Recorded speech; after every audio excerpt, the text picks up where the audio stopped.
Hello student, आज हम परिमेय संख्याओं पर संक्रियाओं के अंतर्गत प्रश्नावली 18.1 का चौथा प्रश्न से हल करेंगे। मैं परमानंद पटेल, स्वागत है आपका आपके अपने चैनल पीएन पटेल क्लासेस पर। तो आइए देखते हैं प्रश्न। चौथा प्रश्न दिया गया है, सरल कीजिए 3/7 धन 4/9 धन ऋण 6/11। अब यहां पर तीन परिमेय संख्या हमको दिया गया है और यहां सरल करने का मतलब ये है कि जो भी चिन्ह वहां पर दिया गया है उसके अनुरूप आपको इसको हल करना है। जैसे इन दोनों के बीच में धन का चिन्ह, इनके बीच में भी धन का चिन्ह, लेकिन यहाँ पर ये अंश कैसा है, ऋणात्मक है। तो पहले यहाँ पे हम तीनों को एक साथ लेकर के अगर चलेंगे तो ज्यादा अच्छा होगा। तो यहाँ पे लिख देंगे हम 3/7 धन 4/9 और ये धन और ऋण का हम सीधा सीधा ऋण कर देंगे, ये हो जाएगा 6/11। अब जैसे दो परिमेय संख्या लिए थे तो उन दोनों के हर का जो है लघुत्तम लिया जाता था, तो यहाँ पर 3 दिया गया है तो तीनों के हर का जो है लघुत्तम हमको लेना पड़ेगा। लेकिन दुख की बात यहाँ भी वही है कि 7 और 9 और 11 तीनों जो है कोई भी एक समान संख्या से जो है भाग नहीं जाता। जैसे ये केवल 7 से भाग जाएगा, ये दोनों नहीं जाते। ये केवल 11 से भाग जाएगा, ये दोनों नहीं जाते। और ये जो है 3 से भाग जाएगा, 9 से भाग जाएगा, लेकिन ये दोनों भाग नहीं जाते। तो इस कंडीशन में इन तीनों का अगर गुणा कर दिया जाए तो वही जो है इसका क्या हो जाएगा, लघुत्तम होगा। तो मैं थोड़ा सा आसान टेक्निक इसके लिए बता रहा हूं। 7 गुणित 9 गुणित 11, जैसे कि हम पिछले प्रश्न में भी कर चुके हैं। अब प्रक्रिया हमारा ये होता है कि पहले वाले के हर से इसको भाग देने का। तो 7 गुणित 9 गुणित 11 ये आपका लघुत्तम है। ये पहले वाले के हर यानी कि 7 से अगर आप भाग दोगे तो ये 7 और 7 कटेगा, 7 एकम 7 एकम क्या बचेगा, 9 गुणित 11। और इसका गुणा किससे कर देंगे, 3 से कर देंगे। तो मैं सीधा सीधा उसको वही कर देता हूं कि ये 3 का गुणा 9 धन 11 से, तो ये 3 गुणित 9 गुणित 11 प्लस, आपको थोड़ा अजीब लग रहा होगा लेकिन ये आसान पड़ता है, ठीक है। अब सेकेंड वाले के लिए जब बात करते हैं तो अब यहां पे क्या हो जाएगा, 9 से जो है इसको हम भाग देंगे। तो 7 गुणित 9 गुणित 11 को 9 से भाग देंगे तो 9 कटेगा, क्या बचेगा, 7 गुणित 11। उसका गुणा आप 4 से करेंगे तो 4 गुणित 7 गुणित 11, उसके बाद ऋण। अब यदि तीसरा वाला हम देखते हैं तो यहां पे क्या करेंगे, 7 गुणित 9 गुणित 11 को 11 से भाग देंगे तो 11 और 11 कटेगा। 7 गुणित 9 का गुणा जो है 6 से हो जाएगा, तो 6 गुणित 7 गुणित 9। प्रॉब्लम सॉल्व हो गया मान के चलो। अब इनका गुणा करना है, इसका गुणा करना है, इसका गुणा करना है, इसको गुणा कर देना है, ठीक है। तो अब क्या हो जाएगा, ये गुणा कीजिए तो 11 निया 99 गुणित कितना और बच गया, 3। तो 3 निया 27 का 7 हासिल 2, 3 निया 27 और 2 29, कितना आ गया भाई, 297 धन। अब इसको गुणा कीजिए, 11 गुणित 7, 11 सत्ते 77 गुणित 4 और है, 4 सत्ते 28 का 8 हासिल 2, 4 सत्ते 28 और 2 30, कितना आ गया, 308। तो यहां लिख देंगे 308 ऋण। अब इसको देखिए, 7 निया 63 और 63 के साथ और किसका गुणा होगा, 6 का। तो 6 तिया 18 का 8 हासिल 1, 6 6 का 36 और 1 37, कितना आ गया भाई, 378 बटे में क्या आएगा, इन तीनों का गुणा कीजिए तो 11 निया 99 गुणित और कितना है 7, 7 निया 63 का 3 हासिल 6, फिर 7 निया 63 और 6 को जोड़ दो, 6 3 9 और ये 6, कितना आ गया भाई, 693।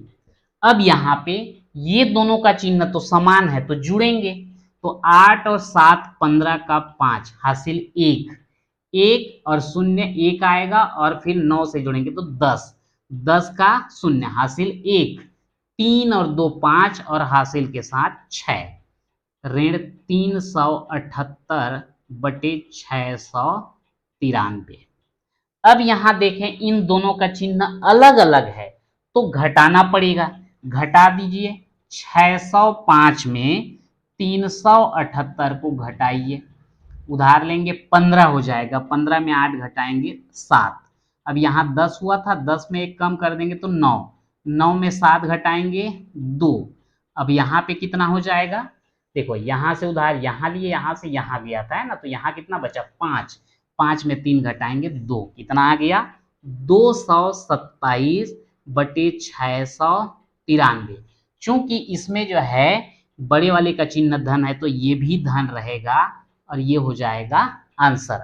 तो ये जो है आपका पहला वाला का आंसर कितना आया हमको 227 बटे 693। इसलिए थोड़ा लंबा चौड़ा आया है क्योंकि तीनों के हर जो है कोई भी समान संख्या से भाग जाते नहीं, इसीलिए जो है लघुत्तम हमको थोड़ा सा बड़ा संख्या प्राप्त हुआ है।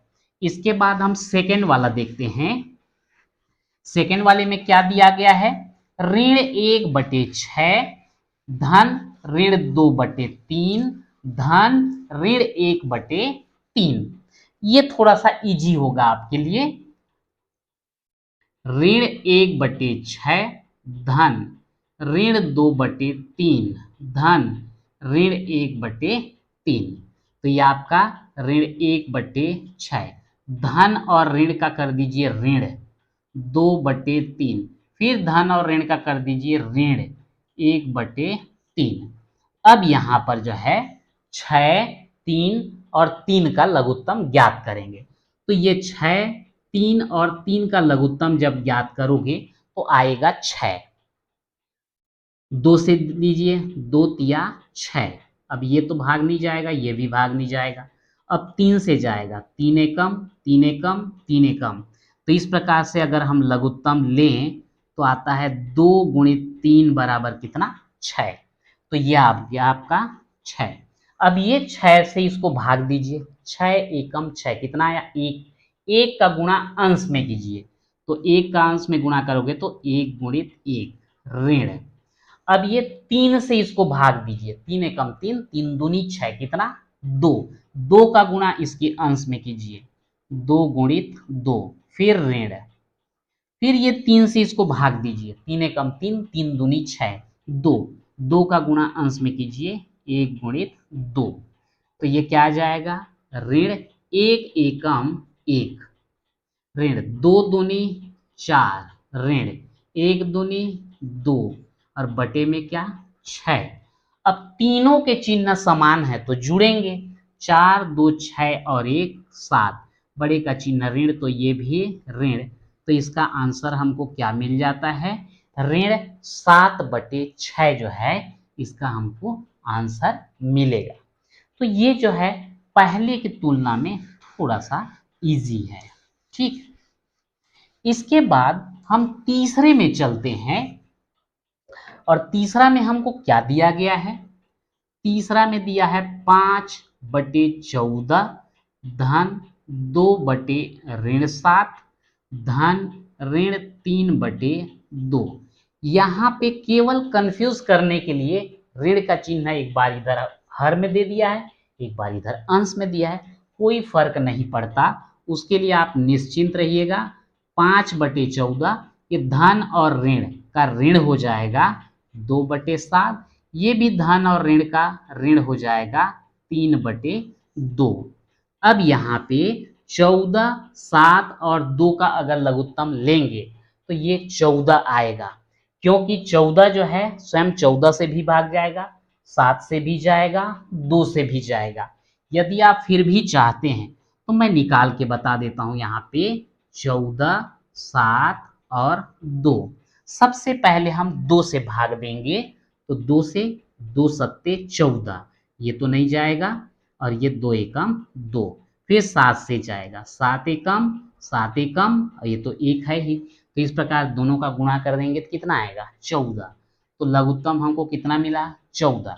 अब पहले के हर से इसको भाग दीजिए, 14 एकम 14, एक आया, एक का गुणा अंश में कीजिए 5 गुणित 1 ऋण।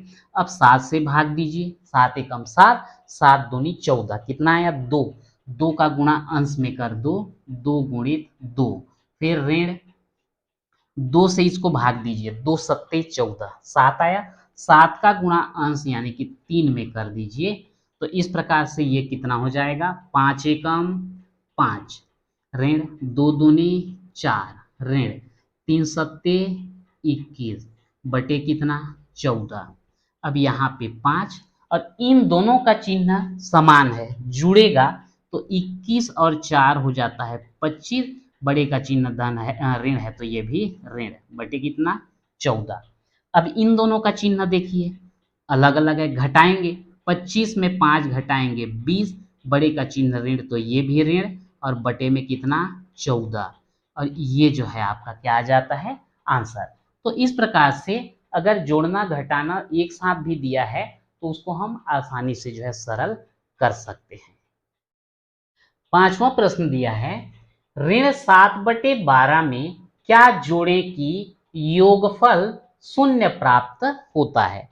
वैसे तो ये जो है ट्रिक वाला क्वेश्चन भी हम बोल सकते हैं, क्योंकि हम परिमेय संख्याओं में जोड़ना और घटाना का नियम उसके गुण जब देख रहे थे तो ये हमको पता है कि अगर कोई एक परिमेय संख्या दिया गया है और उसका योज्य प्रतिलोम लेकर के उसमें जोड़ें तो हमको क्या प्राप्त होता है शून्य प्राप्त होता है।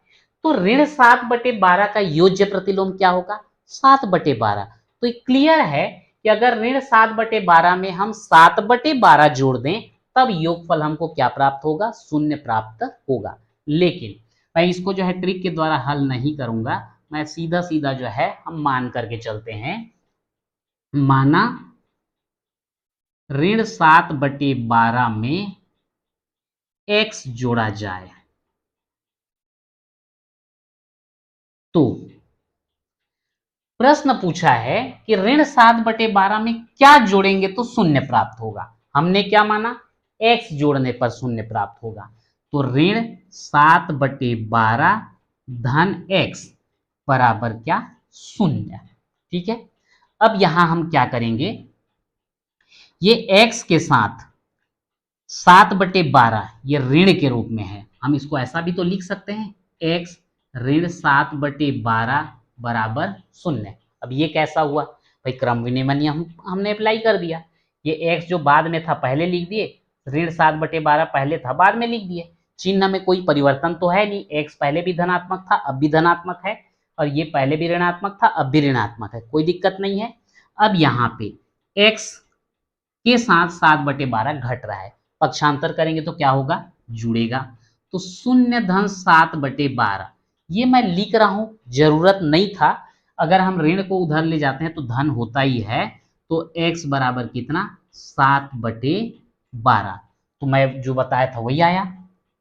अतः 7/12 जोड़ने पर योगफल शून्य प्राप्त होता है, और ये क्वेश्चन आपका सॉल्व हो गया। छठवां प्रश्न है रिक्त स्थानों को भरिए। यहाँ पे 4 प्रश्न दिया गया है, रिक्त स्थान है, तो परिमेय संख्याओं का योग का जो गुणधर्म देखे उसी के आधार पे यहाँ पे भराएगा ये। तो जैसे यहाँ पर दिया गया है कि ऋण 5/7 का योज्य प्रतिलोम, जैसे कि बताया गया था कोई भी परिमेय संख्या का योज्य प्रतिलोम जब लेते हैं तो संख्या तो वही आता है, केवल चिन्ह बदल जाता है। तो ये ऋणात्मक है तो इसका योज्य प्रतिलोम का क्या मिलेगा धनात्मक मिलेगा, वो क्या हो जाएगा 5/7। दूसरा है 4/7 धन ऋण 4/17 धन ऋण 4/17 बराबर खाली स्थान। तो यहां पर अगर हम देखें ये 4/17 इसका योज्य प्रतिलोम जो है ऋण 4/17 है, यानी कि एक संख्या परिमेय संख्या और उसका योज्य प्रतिलोम दोनों को जोड़ रहे हैं, और आपको पता है कि एक परिमेय संख्या और उसका योज्य प्रतिलोम दोनों को जोड़ने पर हमको क्या प्राप्त होता है योज्य तत्समक, यानी कि शून्य जो है प्राप्त होगा। शून्य धन 39/51। ये भी पता है योग तत्समक अवयव के अंतर्गत कि किसी भी परिमेय संख्या में अगर शून्य को जोड़ा जाए तो उस परिमेय संख्या में कोई परिवर्तन नहीं होता, तो ये कितना आ जाएगा 39/51। और 42/17 का योज्य प्रतिलोम होगा 42/17, तो आएगा ही आएगा, लेकिन चिन्ह जो है विपरीत रहेगा। ये धन है तो ये क्या हो जाएगा ऋण हो जाएगा। तो 42/17 का योज्य प्रतिलोम ऋण 42/17 होगा। अगला क्वेश्चन है, निम्नलिखित प्रत्येक सवाल किसी न किसी नियम से संबंधित है, उस नियम को दिए गए रिक्त स्थान में लिखिए। अब यहां पहला देखिए, 13/15 धन 4/8 बराबर 4/8 धन 13/15। क्या किया गया है, दो परिमेय संख्या लिया गया है 13/15 और 4/8। तो यहां पर जैसा लिखा गया है इधर जो है क्रम को पलट दिया गया है। जब क्रम को पलट देते हैं तो कौन सा नियम कहलाता है, क्रम विनिमय नियम कहलाता है। तो ये पहला जो है कौन से नियम से संबंधित है, क्रम विनिमय नियम। सेकेंड वाला अगर हम देखें तो 2/19 धन ऋण 3/17 धन 4/13 बराबर 2/19 धन ऋण 3/17 धन 4/13। अब हल करने का टेक्निक क्या होगा, यहां पर ये दोनों कोष्टक में बंद है तो ये पहले हल होगा, जो भी आएगा वो इसके साथ जुड़ेगा, जबकि यहां पर ये दोनों पहले जुड़ेंगे, जो भी आएगा वो तीसरे के साथ जुड़ेगा। तो इस टाइप का जो पैटर्न होता है इसको हम बोलते हैं साहचर्य नियम। यानी कि ये कौन से नियम से संबंधित है, साहचर्य नियम। ये जो आप इंट्रोडक्शन वीडियो में देख चुके हैं, यदि आप नहीं देखे हैं तो एक बार जाके इंट्रोडक्शन वीडियो इसका जरूर देखिएगा। तीसरा दिया है P/Q धन 0 बराबर P/Q। किसी भी परिमेय संख्या में अगर हम शून्य का योग करते हैं तो परिमेय संख्या में कोई परिवर्तन नहीं आता, और इस कंडीशन में ये शून्य को हम बोलते हैं योग तत्समक अवयव।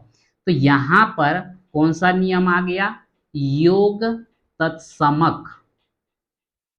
और लास्ट है ऋण R/S धन R/S बराबर 0। अगर एक परिमेय संख्या लिया और एक परिमेय संख्या लिया, दोनों का योग कर दिए तो योग तत्समक अवयव जब आ जाता है तो ये दोनों एक दूसरे के क्या कहलाते हैं, योज्य प्रतिलोम। तो यहाँ पे कौन सा नियम लागू हुआ है, योज्य प्रतिलोम नियम जो है लागू हुआ है। तो इस प्रकार से हम देखते हैं कि आज प्रश्नावली 18.1 का चौथा से 7वां तक क्वेश्चन हमने कवर किया। इसके साथ ही प्रश्नावली 18.1 कंप्लीट होता है। तो आज के वीडियो में इतना ही, मिलते हैं नेक्स्ट वीडियो में।